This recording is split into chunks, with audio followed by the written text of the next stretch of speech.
Kinundena ng ilang religious group ang pambobomba sa Mindanao State University sa Marawi. Bumuhos din ang pakikiramay ng international community sa trahedya.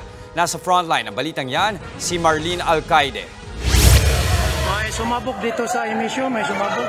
Isang araw matapos ang malagim na pambobomba sa Mindanao State University sa Marawi City, panay ang pagkundina ng iba't ibang bansa sa karahasan. Si US Department of State Secretary Matthew Miller nagpaabot ng pakikiramay sa kaanak ng mga biktima. Nakikipag-ugnayan na rin daw sila sa ating mga ahensya. Ganyan din ang sentimiento ni Chinese Ambassador to the Philippines, Wang Silian. Giit din niya, walang puwang sa mundo ang ganitong uri ng karahasan.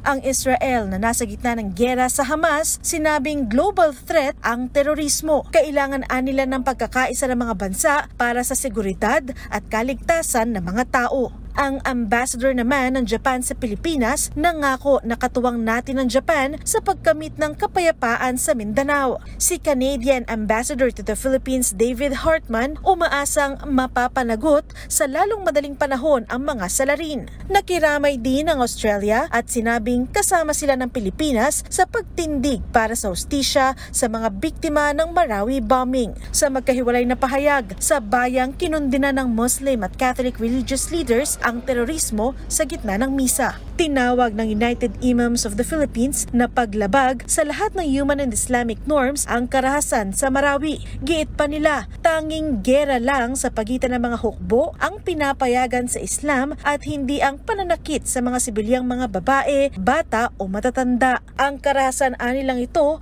ay labag sa Sharia o Islamic law. Ang Catholic Bishops Conference of the Philippines naman nagluluksa rin sa trahedya, lalo't sinakto pa ito sa first Sunday of Advent. Question din nila kung ano bang benepisyo sa mga terorista ng pagpatay sa mga inosente. Si Pope Francis naman ipinapanalangin ang mga nasaktan at nasawi sa pambobomba.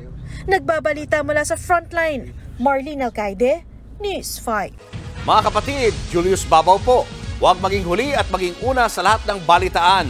Para sa tuloy-tuloy na talakayan sa Frontline, mag-follow at mag-subscribe sa social media pages ng News 5.